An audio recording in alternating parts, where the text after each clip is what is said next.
shirts? Yes. So cool. Let me see. Let me look around. I really love the patterns you guys got. Someone's orange blood into it. Someone's blood into mine. Oh yeah. It works. It works. I love it. Well, I'm going to talk to you guys about a couple different things today. My name is Autumn, and I work with the Murfreesboro Community Garden.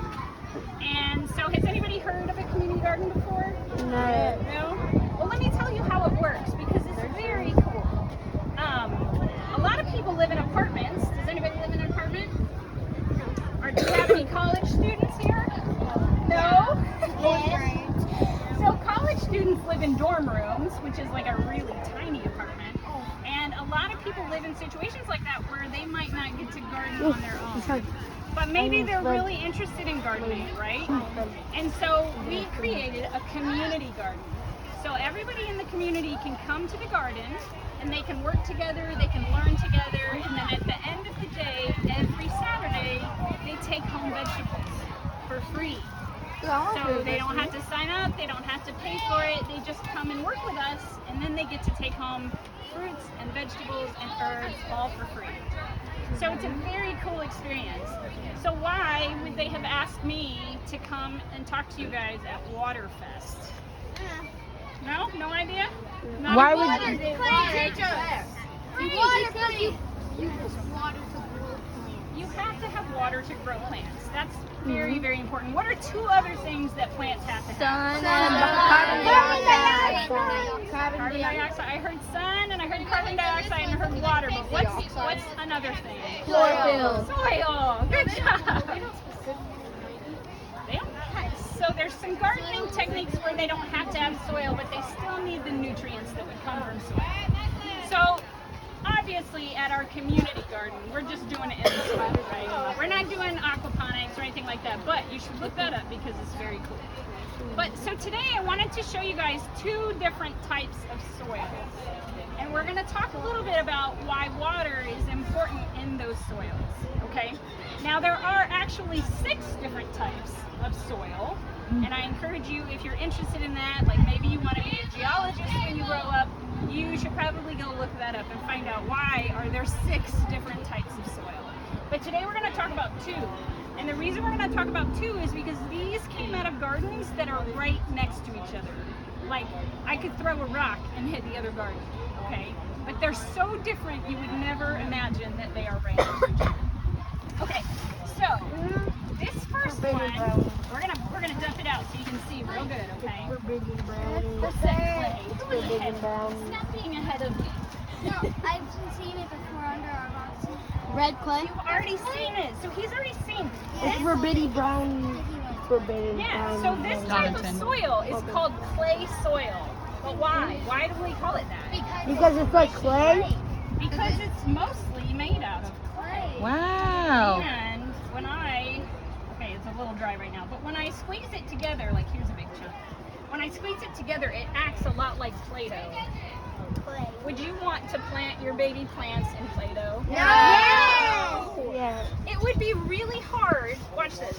If I poke this, like I'm really, really poking it and almost nothing's happening. So how is a baby root supposed to get in there? How is water supposed to get in there? How's air even supposed to get in there? True. And those are all things that a plant needs. So if I break this open, you can kind of see it looks a lot like Play-Doh in there. Have y'all ever seen dirt like that? Yes. We're literally seeing it right now. Yeah, That's so true. this is clay soil. This is one type of soil. They call it clay because the particulates that make up everything that's in this soil are very teeny tiny. And they stay super close together. And so when you bind them together with water, there's not really a lot of room for other stuff, including roots, worms, or ants, or any other life that might try to live in here. So this is clay soil. That's one type of soil. This is our second type of soil. So what's different? What can we already see that's completely different? The color. Yeah. They're broken. Yeah, it's a little more broken up. It's not much like Play-Doh. Yeah. So let's try. Let's see if it mushes like Play-Doh.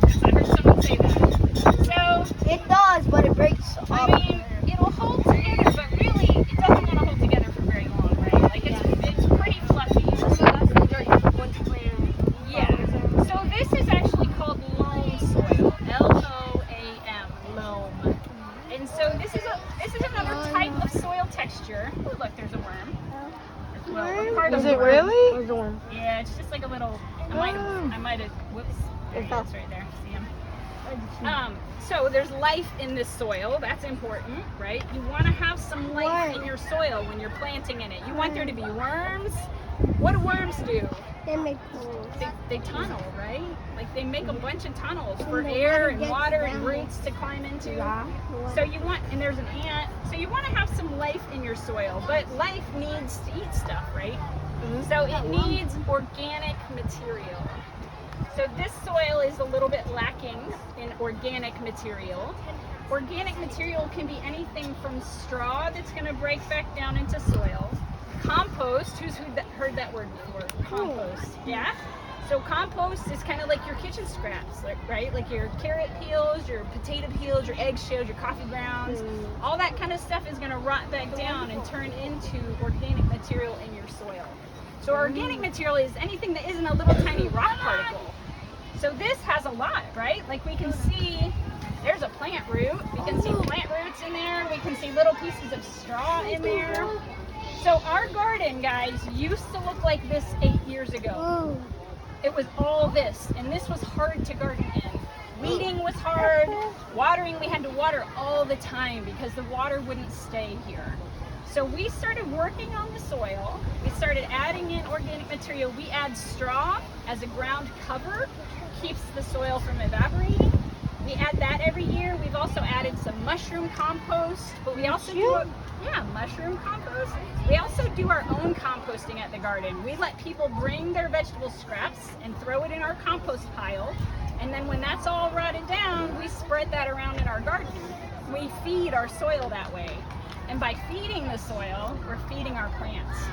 So we get bigger vegetables, we get more vegetables, we have happier, big, giant green plants. It's just a better situation, right? So the reason we want this has a lot to do with water retention too. Not just the nutrients, but this soil is gonna make that water stay near your plants a little bit longer. It's not gonna just evaporate and turn into dust. It's gonna stay, so you don't have to water as often. So this is a much better type of soil to garden in than this one. And it's important for water retention. We don't have to water as often, but it's also going to give a lot more nutrients to your plants. So I've been talking about just our garden this whole time. This is our garden. This is right next to our garden. But what happens if our whole planet starts to look like this clay soil? It's not going to be good. We're going to lose more. We're going to Yeah. lose a lot of plants. Yeah, I've definitely seen the thing about Save the Soil, how it's like going extinct. So you guys have been to the Save Soil No, booth already? no, I mean, I just know that. Oh, They man. have a booth Oh, here really? today. Yeah. Oh. And so she's talking about it on a global scale. And Yeah, the but reason they're definitely. saying that is because farmers have been using some pretty harsh techniques to produce food for us for a long time, a lot of years. And it's causing us to break the life of the soil, which is really bad for us. Eventually, if you keep doing that, you will not be able to garden or grow food there anymore. That will be a dead soil, and it looks a lot like a desert. No trees, no plants, just dry, cracked, baked soil. So we're trying really hard to change farming practices in the whole world so that we're paying a little bit more attention to the organic material that's in our soil. So we're protecting the soil, protecting humans, protecting plant life, because we need them, right? So we need plants for food, but what else? What else? Oxygen? What are you wearing right now? Plants. If your shirt has cotton in it, I came from a plant. So we need plants for clothes. Also, some plants are used for fuel. We need corn to turn it into fuel too. And plus, if we don't have the trees, we don't have oxygen. Also, the animals don't have oxygen. So we run out of the pursuit of our plants to food supply and Exactly. So it all kind of starts back with the soil. It If does. we take care of the soil, we're taking care of the whole world. And so that's pretty important. And that's why I wanted to show you guys there's two types of soil today.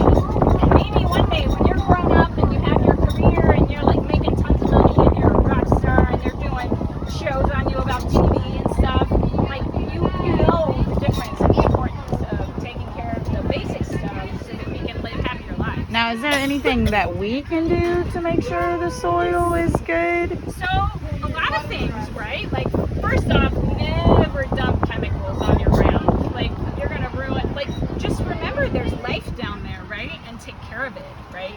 So if you start a garden, one of the things that you can do is don't do tilling every single year. That kind of breaks up all the life that's down there. If you start a garden, try to do that a little bit more responsibly, right? Like build the soil. Have that mindset about building your soil and feeding your soil. And that way you'll have happier, better plants. Always compost. Even if you don't compost at home, take your kitchen scraps and bring them to the community garden. We'll turn them into compost and we'll use them as better soil. So there's lots of things that you can start doing now, but just having the mindset of feeding the soil and taking care of it is probably the biggest, most important thing for the whole rest of the world. So, Yeah. so I'm going to hand out some flyers for anybody who wants one, and you guys are more than welcome to come